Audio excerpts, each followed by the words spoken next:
Good evening guys and welcome to Cooking with Cooke. My name's Steve Cooke and tonight we're going to be making a fantastic little midweek supper. If you come down over here, Mary, let me just show you the ingredients and tell you what we're going to be making. We've got some fantastic Basa fillets which are from Southeast Asia, and the reason we're using Basa is they're a cheaper fish to buy. But the beautiful thing about them is that they're white, flaky and quite meaty as well at the same time.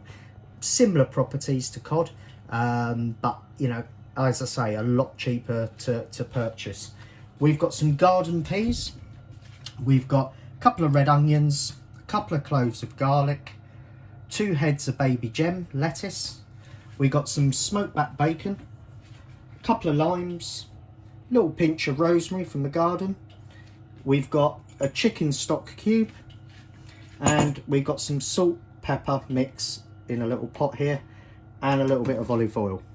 So the first things we're going to be doing is to get a little bit of this lime and rosemary flavour into the Basa, because what we're going to be making is the Basa is going to be scented with that rosemary, lime, and give it a really nice little kick to the fish without overpowering it too much. So the first thing we're going to do is we've got our rosemary freshly picked and washed, and basically just running my fingers on the stems backwards like so takes the rosemary off very simply like that.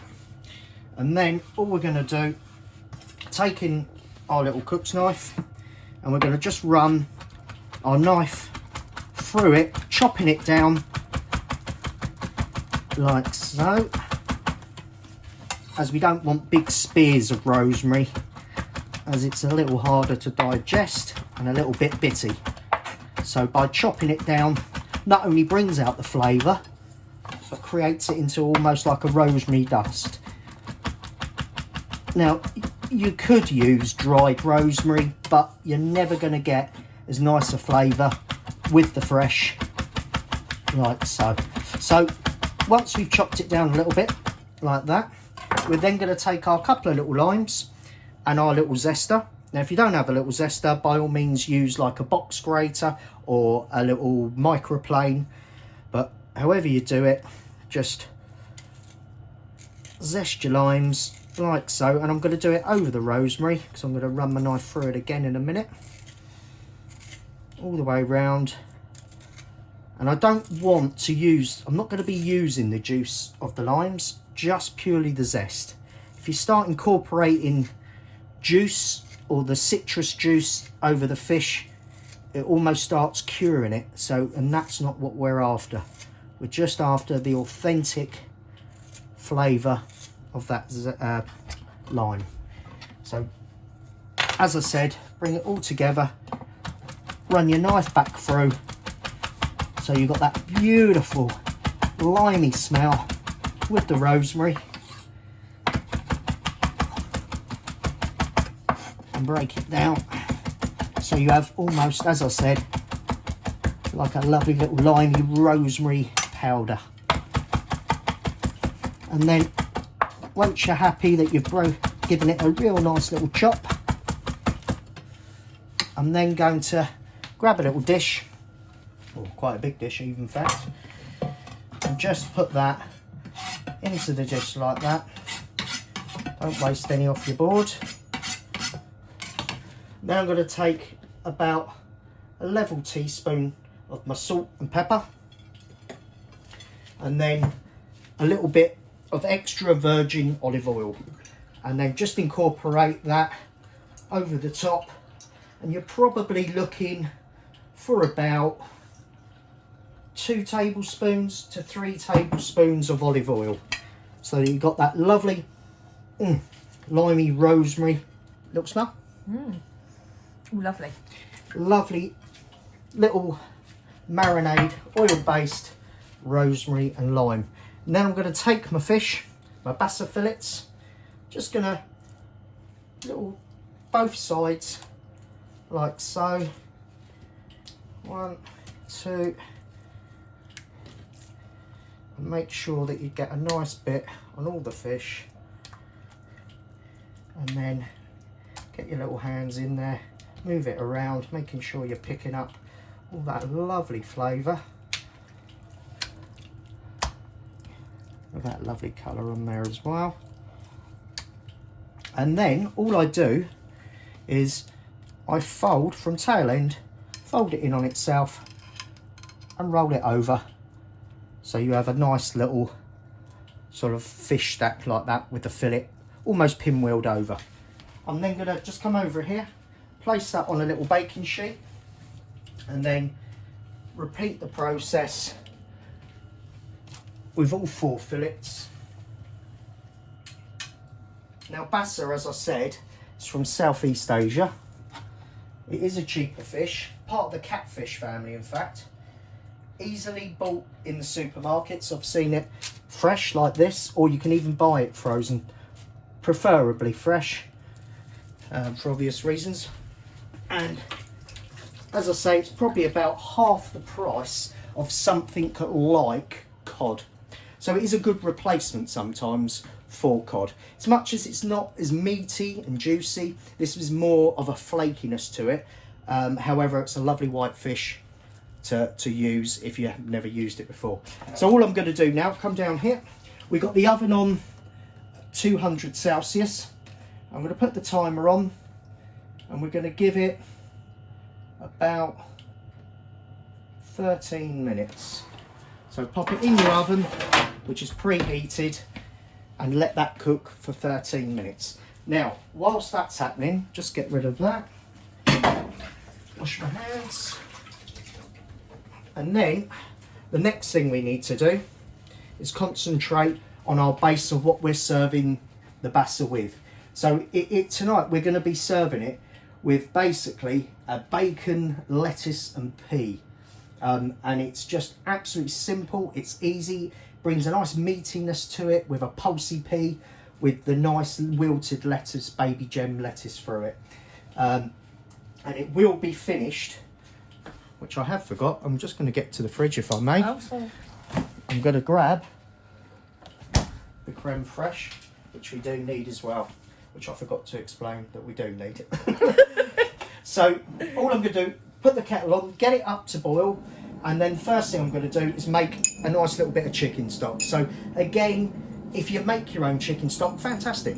However, readily available in your household, I've got a little chicken Knorr jelly cube, which when the kettle boils, I'm just going to pour that over and let it make it so the little chicken stock which we use in this dish.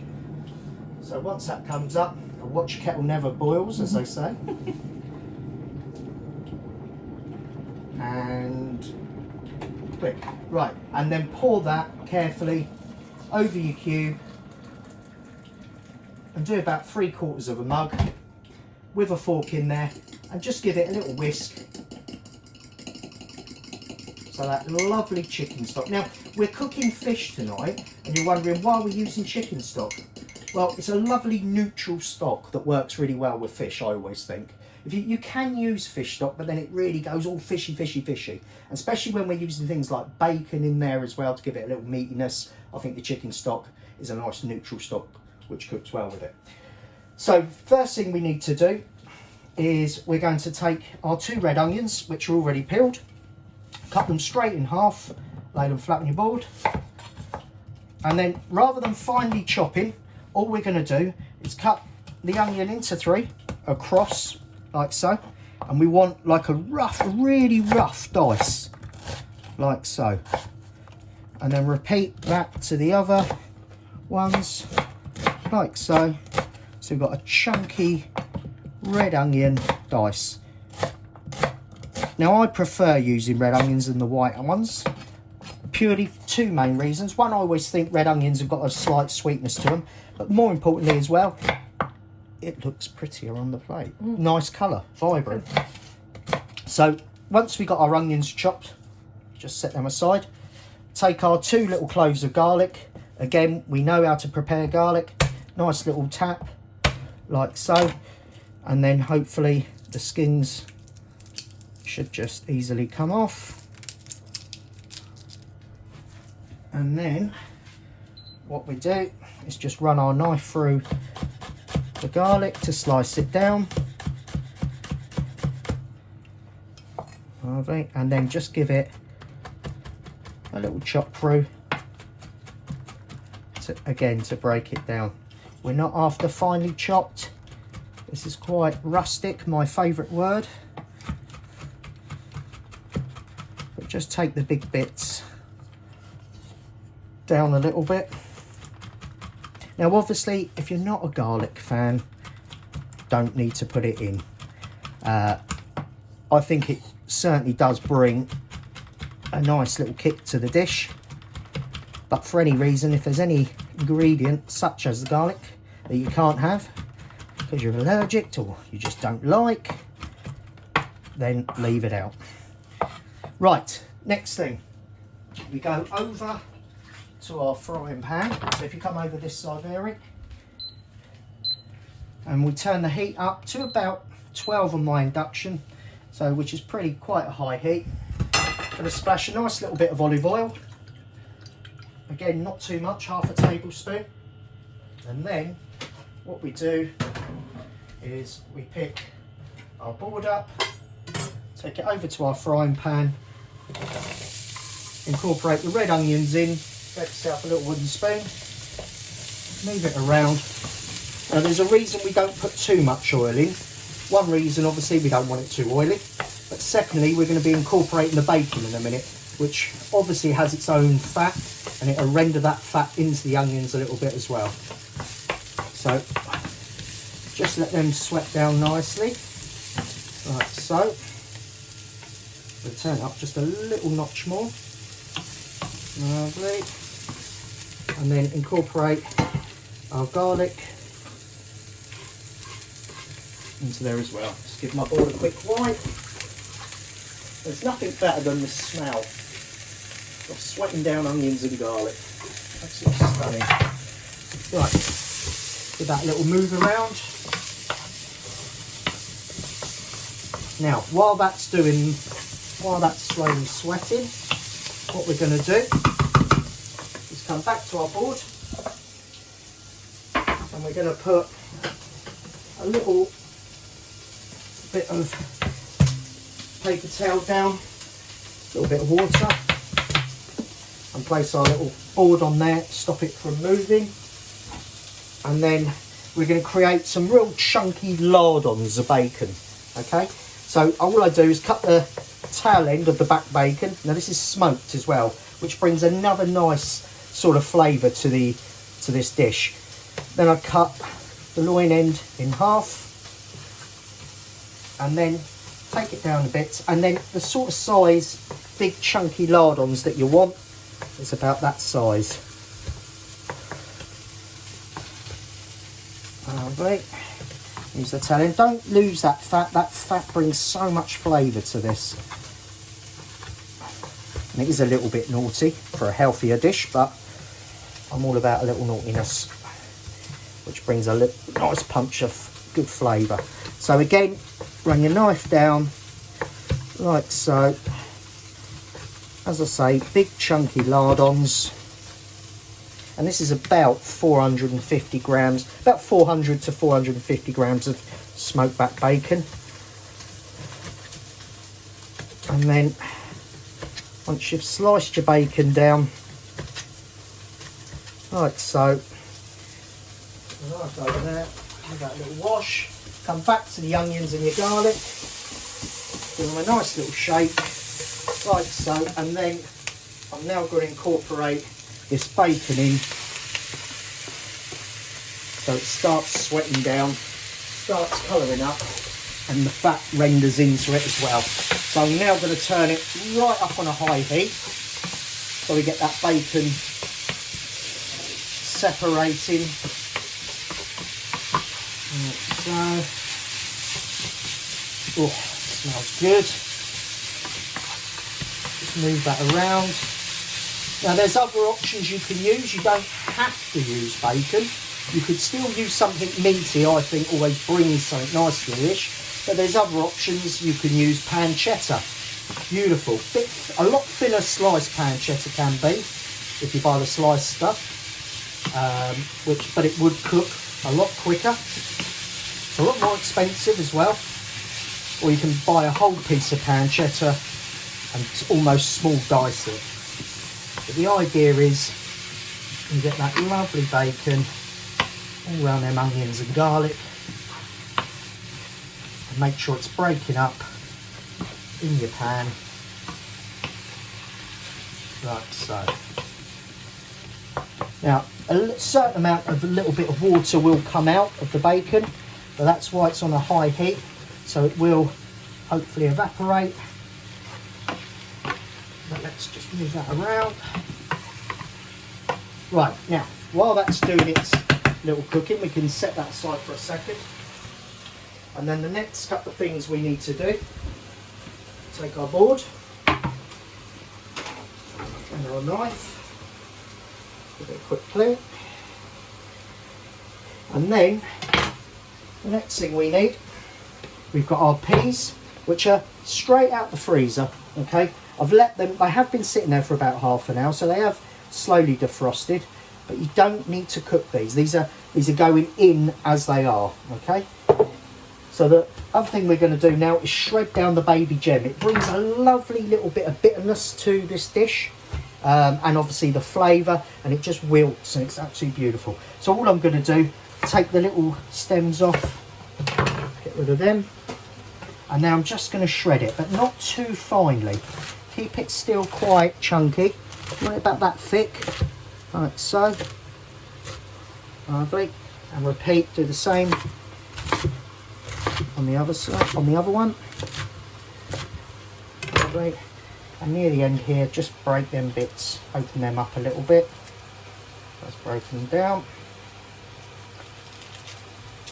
Lovely. And if you come to a bit where you get a bit of root that you don't particularly want, that, throw that bit away. Right, so we got our baby gem ready, we got our peas ready. Now we've got a 200 gram little tub of half fat creme fraiche, just for a little bit of healthiness. So I've got that ready. I have our chicken stock ready, and very, very simply, we're going to bring that all over to here. And what we do, come back to our bacon and our onions and our garlic, which are now cooking down nicely. Now it's not about crisping up the bacon, you don't want it crisp. It's about drawing out all the flavour and just giving it a nice little cook down. Oh, beautiful. And obviously you'll notice I'm not seasoning loads as well. The smoked bacon will bring quite a lot of saltiness to this dish, and obviously we've already seasoned the fish, so we'll do that when we taste it a little bit later and see if it needs any enhancing with salt and pepper. So now at this stage, all I'm going to do is take our peas and incorporate them now into our pan. And as I say, there's going to be a little bit of water around them peas, so that'll create a little liquid. Move it around like so, and I'm still on a very high heat, as you can see. And then at this point I'm going to incorporate my nice little chicken stock into the pan, just gradually get that nice little meaty punch in there. And I gradually add it, so hopefully it comes a little quicker to the boil. A lovely colour in them peas. Okay, and use that. A little shake. Move it around. And then as soon as that comes up to the boil, we're going to incorporate our last two ingredients, which will be the creme fraiche and the baby gem, shredded baby gems. So what I always do with creme fraiche, it's a great substitute for cream and things like that, from a health point of view, but I always do find sometimes that with creme fraiche, if you overheat it, it can go a little bit bobbly, so you need to be a bit careful. Now there's the buzzer on our fish, so I'm going to come down, open the door, just see how that's looking. Bring that out. Oh, look at that. Can you smell that? Now if I give it a little pinch or a little push even, you can feel the fibres of the fish flaking. Now I'm going to give that just a few more minutes. So let's just give that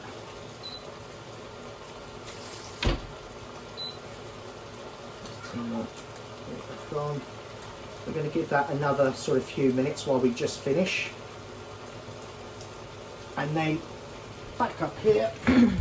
That's now nicely up to the boil. It's been boiling a minute or so. And at this stage, I'm now going to add my 200 grams of half fat creme fraiche. Get it all in there. Beautiful. And then just turn it down slightly and incorporate that lovely bit of creme fraiche into the peas, bacon, garlic, onion. So it goes nice and creamy. Look at that. Whoa. Move it around a little bit, making sure it's all in there. And then when that's all incorporated nicely, back up to about 13. Let's just get it up to heat. And at this stage, I'm going to take a little spoon and just have a little taste of the stock and the creme fraiche for seasoning. Oh, beautiful. Has got like a bit of a pungent saltiness from the bacon. Taste the onions and the garlic. Absolute stunning to have a bowl of this with the fish on top. So while that's just coming back to heat, I'm now going to grab myself a little plate out the cupboard. We're going to incorporate now the baby gem last minute, just as you're ready to serve, because you don't want to overcook it. It's just about wilting this baby gem down. So in goes the baby gem. There. Little shake. And then just turn it over, as I say, to let it wilt. Beautiful. Smell good? Smells lovely. Making me hungry as usual. Good. That's the idea. Now, this dish is a fantastic midweek supper, as I say. It's simple. It's all done in one pan and a tray in the oven. Not much mess. And it is just absolutely fantastic. So just turn all that flavour over them baby gems, like so. Beautiful. Now, last thing we need to do, once we've done that, is get our fish out the oven. That's it. Lovely. So we're now going to grab our little fish, turn our oven off. Beautiful oil, that rosemary and lime salted oil. I'm going to still use that in a minute, so I'm going to put that, turn that off now, put that just there. Got myself a little fish slice, nice little pinch. Oh, beautiful.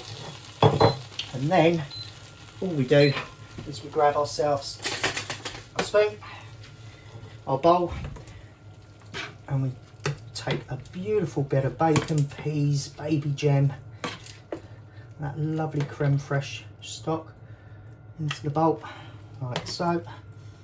Plenty of the liquid, nice little shake. Beautiful. Look at that. A little bit more of that stock.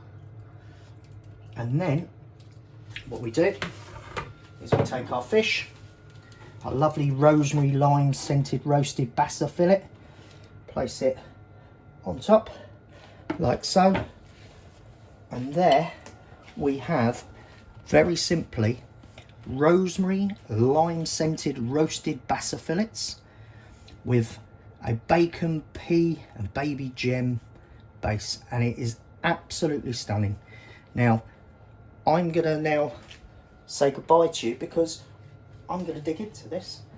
But thanks for watching, and we'll see you next time.